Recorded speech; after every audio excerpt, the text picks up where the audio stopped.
Ironside, you fool! You must have realized you can kill a main character, but you need to kill them dead to make sure they stayed killed.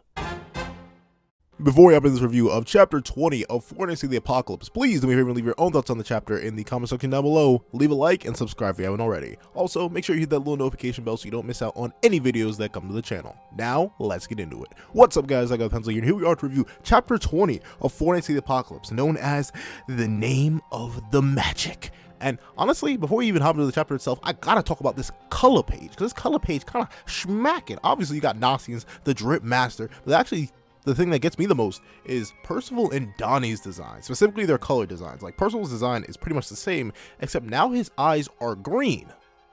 And for the longest, they were purple. Like, they're purple in, like, the initial reveal. They're purple in the Talisker color page. They're even purple. I think they actually, who knows? They may be green in this one image of chapter 16. They may be purple there, but it's really hard to tell because of how little of his eye we get to see. But I wonder if this is just like Nakaba changing his mind, or if that actually means something, because Percival's eyes aren't the only thing that got color changed. Also, Donny's hair, like Donny's hair specifically in the Talisker one, looked pink, like not this weird orange color that Nakaba decided to go with. And here's the thing, I'm saying weird just because I got used to like the pinkish looking hair, but I think honestly the orange complements his outfit better, even though I still think the blue, like the tealish blue plus the brown pants, it just looks weird. But I actually do like his new hair color a whole lot more. And this may not be new hair color, this may just be the hair color he always had. I just never noticed because he was so small in that previous picture.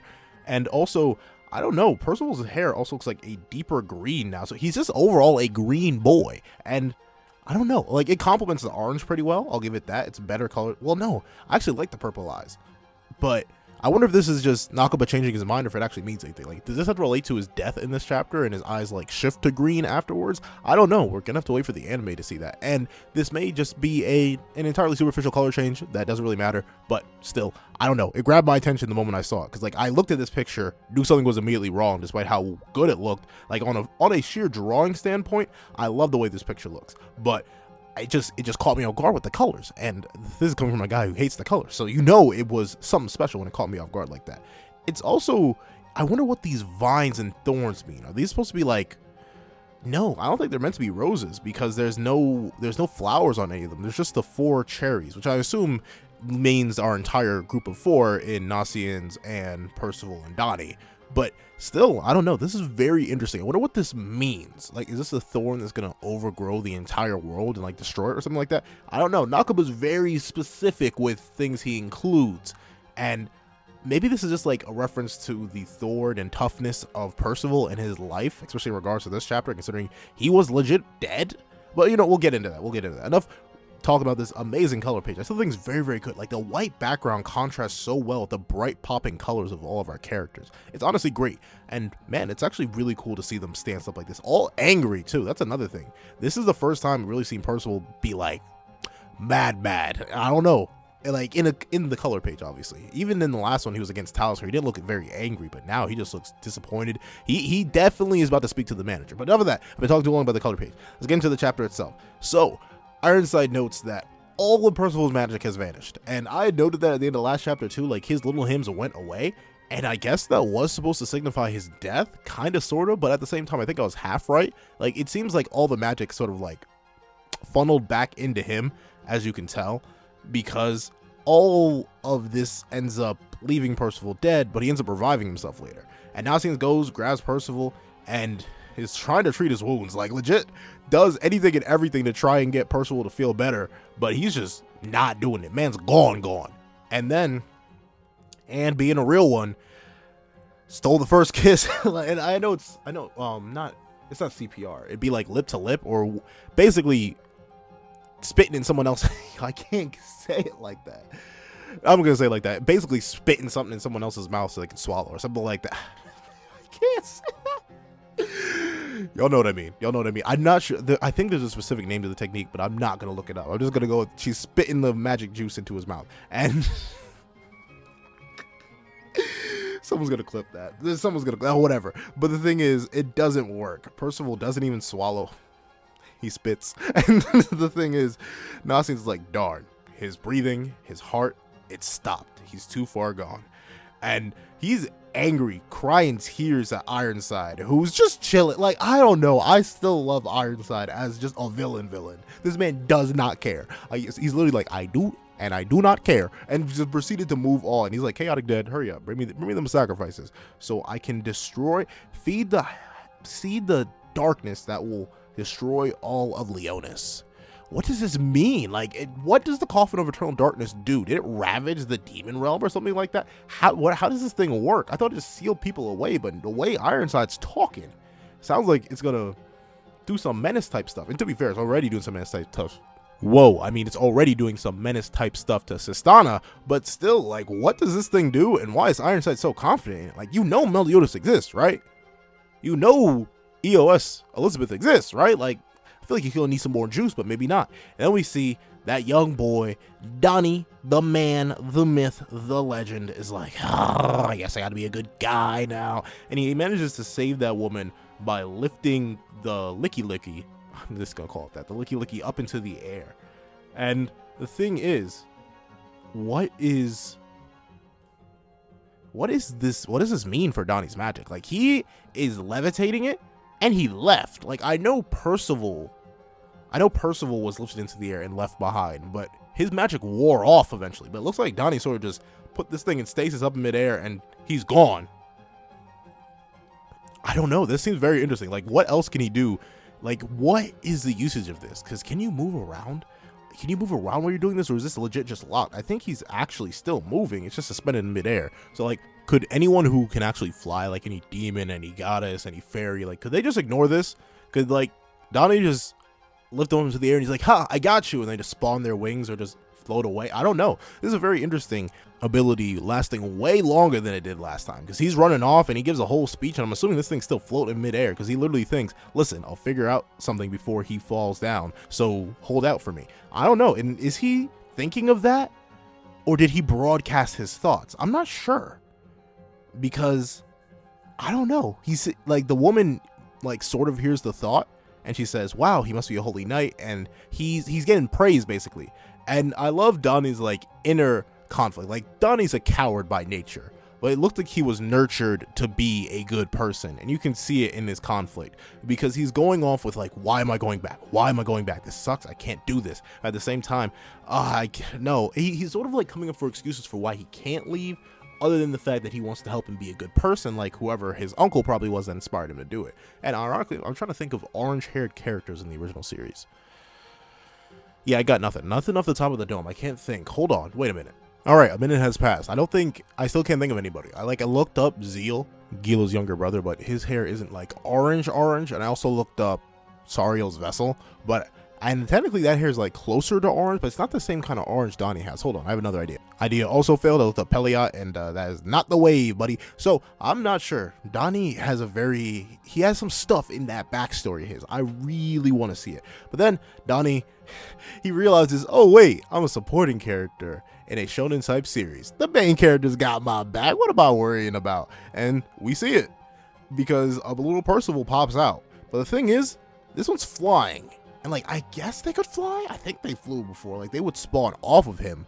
But this thing's like free floating in midair, casually, no problems at all. And it's looking up. I don't know, for some reason, the sight of it just staring up at them like, you were praising me? Like, y'all can do it more, you know? Like, he looks so expectant, despite Percival literally being dead behind him. At least I'm assuming dead, or like so close to the verge of death that he's basically unable to respond or do anything.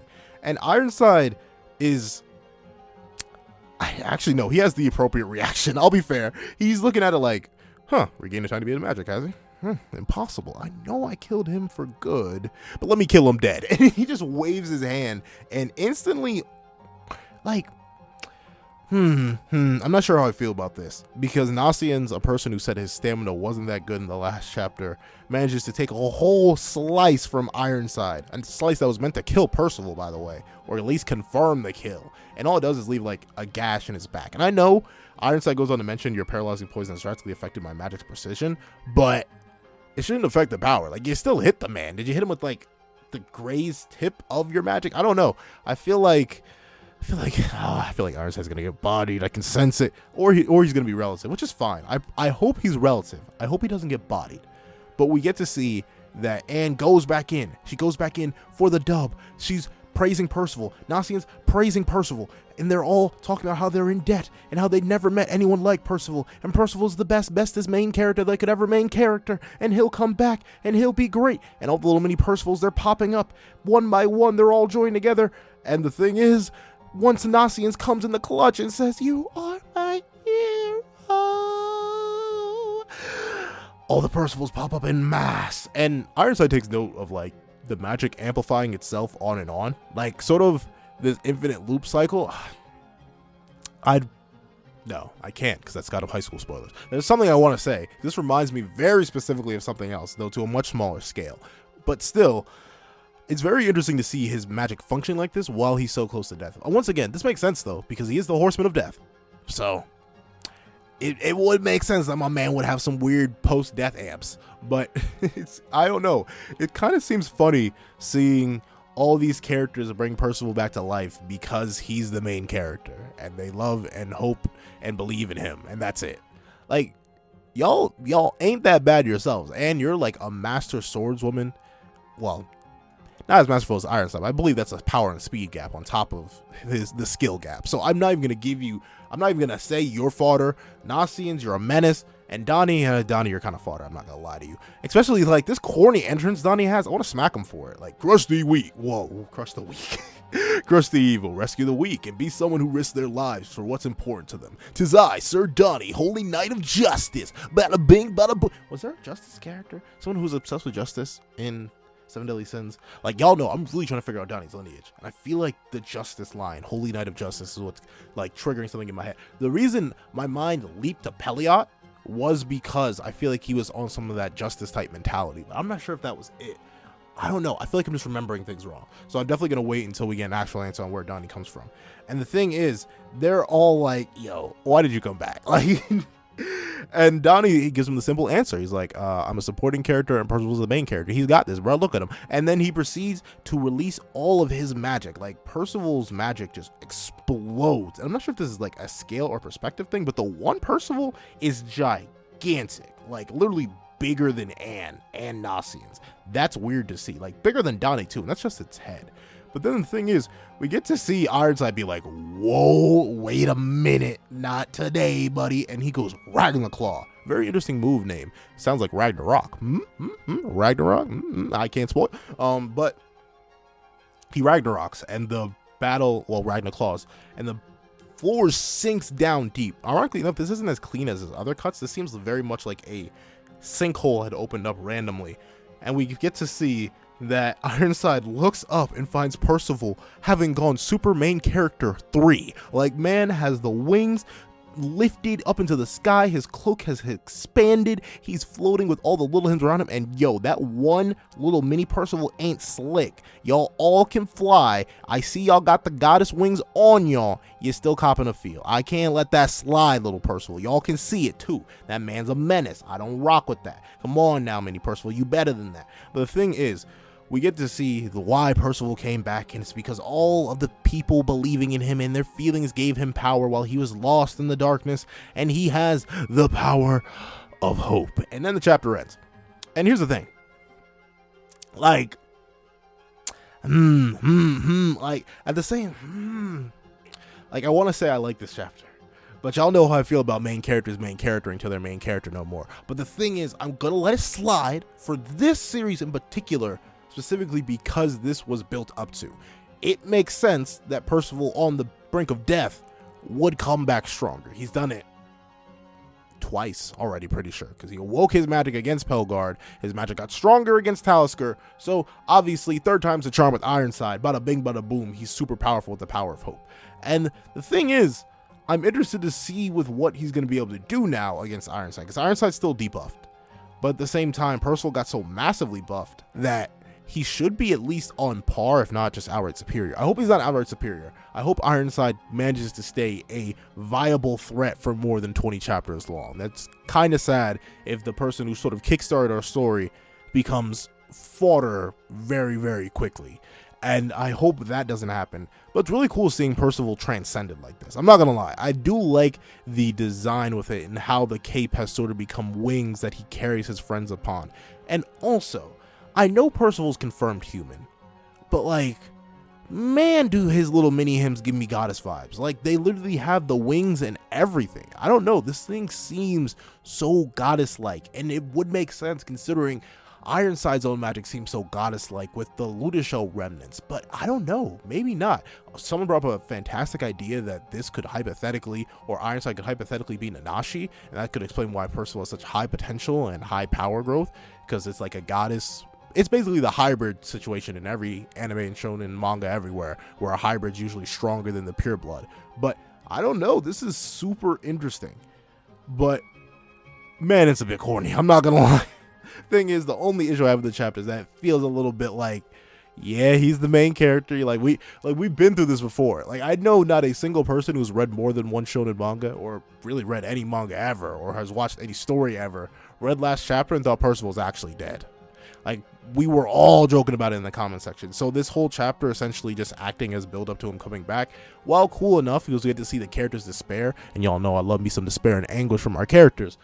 It's not necessarily like, I mean, it's cool. It's still very, very cool. I like the chapter because it shows that Ironside's still a menace. It shows that Percival's powers are still ever growing and ever developing. It shows why Percival is a legitimate threat, because if he keeps up on this insane amount of power growth at this rate, he is literally going to be unstoppable. And to be fair, he's only fighting fodder right now. Like, he hasn't run into Arthur. He hasn't run into any previous sins. But still, if this man can come back from the brink of death 10 times stronger on some Saiyan type beat, I don't know, he's definitely going to be a menace, and I can't wait to see where he goes with such menace hood. That's going to be the interesting part. But on top of that, another thing I'm interested to see is how they're going to deal with Ironside, because I think Ironside may still be relative to Percival, with Percival having a slight edge, but we got to remember what the main objective is here. Even Donny himself mentions it. The goal really isn't to defeat Ironside, it's to get the coffin to stop doing its due. And to be fair, while Percival's distracting Ironside with this massive new power ramp, maybe being supported by Nasians and Anne, Donny lifts the coffin up into the air just like he lifted up that beast, grabs it, and keeps it pushing. I don't know, I feel like that could be the wave. But speaking of the wave, where's Sin? Sin, broski, buddy, amigo, did you just like go talk to your cousins or something like that? Are you part of the chaotic dead? Like, we have not seen an actual in-chapter mention of this boy in like 2 weeks, 3 weeks, hold on. Yeah, we haven't seen Sin on panel outside of like cover pages since chapter 17, I do believe. So it's been a whole 3 weeks, darn near a month since we've seen Sin, and he's supposedly doing something to help with the chaotic dead. But Sin, buddy, I would like to know what you're doing to help with the chaotic dead right now, because Donny wasn't even confident in his abilities to escape. Are you eating them or you're not eating them, Sin? What's going on there, buddy? Also, another thing I'm interested to see is Ironside's power. Like, is it really this low? I know that sounds crazy to say low considering what he's doing, but still, in terms of what a single character from the end of series, heck, a character from late series can produce, I feel like Ironside, if he's doing like little stuff like this, like Ragnarclaw, this big bad named ability just made a hole in the ground, Ironside seems low-key kind of fodder, I'm not gonna lie. And I don't want our main starting antagonist to be fodder, because of how much he ties into Percival and the possibility of giving Percival a brother. Like, there's so many different things that Ironside could do that I hope he doesn't get power crept out of the narrative this quickly. Like, of course, we always have Big Boy Pelgard, but still, I do not want to see Ironside get kicked out of the narrative this hard, this soon, because we got to push the main character stick. And honestly, I would love if Pelgard showed up. Like, Pelgard just sensed the magic. He was wandering around looking for Ironside. He's like, wait a minute, do I know what that is? He teleported in and I know what that is. But I don't know. We're in, I mean, it's not necessarily an interesting spot because we know what's going to happen. It's going to be Ironside versus Percival next chapter, maybe with a dash of Donny running for the coffin. But still, that's really, really cool. And I'm super excited to see it because of how well it's been built up. Like, I will give the chapter a pass because it built up to Percival main charactering himself out of every single situation. The dude literally can't die without getting strong. This has been shown to us. So I can't get mad at this chapter for it. And honestly, I once again love the visuals in this chapter. This is a chapter that, well, to be fair, I do believe the mini Percivals take up a bit too much of it. I'd say the last chapter was a lot more visually dynamic with what we saw. While I do believe the creature display on this chapter is just as good as the previous chapter, it's just less. Like, these are much simpler. The only drawing I will give like flat out top tier praises to are like the opening color page, because I think it looks amazing. I love the background in contrast with the characters and the color. I think that's beautiful.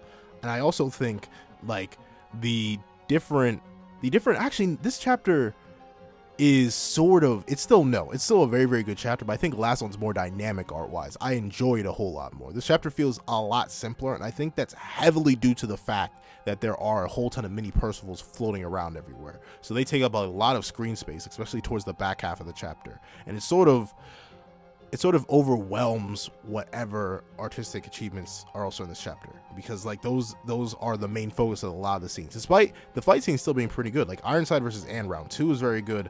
I like Nasian's getting the cut on his back. I like all this cool stuff, but at the same time, it's just not as visually striking. And I wonder if Anne's gonna keep the shorter haircut. That's another thing that happens. But yeah, I don't know. I really like this chapter, and I just want to see Percival versus Ironside now, because I wonder if Percival actually stands a chance. And I also want to see what Sin's doing, because the little fox man has been running along doing whatever he's doing for 3 weeks now. We don't know what he's doing.